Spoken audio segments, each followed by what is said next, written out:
যে হামাস বানাচ্ছি প্রথমবার। ছোলা, এতগুলো ছোলা, প্রায় 300টা ছোলা ছিল, কারণ এই জন্য জানি, কারণ ছোলার খোসাগুলো ছাড়াতে ছাড়াতে আমি গুনছিলাম। এবার নেক্সট স্টেপ শুরু হবে। এরপরে আমি অ্যাড করলাম সাদা তিল, দই, লেবুর রস অল্প, জিরে পাউডার, গোটা জিরেও দেওয়া যায়, আমার কাছে জিরে পাউডার ছিল ওটা দিলাম, আর এই যে এই অলিভ অয়েলটা দেবো এবার, দিয়ে এটা পেস্ট করব।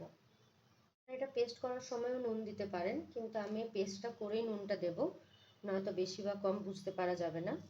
আর দিয়েছি 3 কোয়া রসুন। এমনি মতন পেস্ট হবে, আমি আরেকবার এটা পেস্ট করব। আমি এখন নুনটা দেব, আপনারা যদি আগে বুঝতে পারেন যে কতটা নুন লাগবে তখনও দিতে পারেন, বিট নুনও দিতে পারেন আর এমনি নুনও দিতে পারেন। আমি এখানে প্রথমে এমনি নুনই দেব, যেটা আমরা ইউজ করি রান্নায়, তারপর ওপর থেকে একটু বিট নুন ছড়িয়ে দেব। এই যে আমার রেডি হামাস। একটু গার্নিশ করে দিলাম, দেখতে ভালো লাগবে, ধনেপাতা, অল্প একটু কাশ্মীরি রেড চিলি পাউডার, আর একটু উপর থেকে অলিভ অয়েলটা ছড়িয়ে দেবো। যদিও পেস্ট করার সময় আমি অলিভ অয়েল দিয়েছি, কিন্তু এটা একটু ভালো করে অলিভ অয়েলটা দিলে আরও ভালো লাগে। আমার তো এখনই মনে হচ্ছে পুরোটা খেয়ে নিই।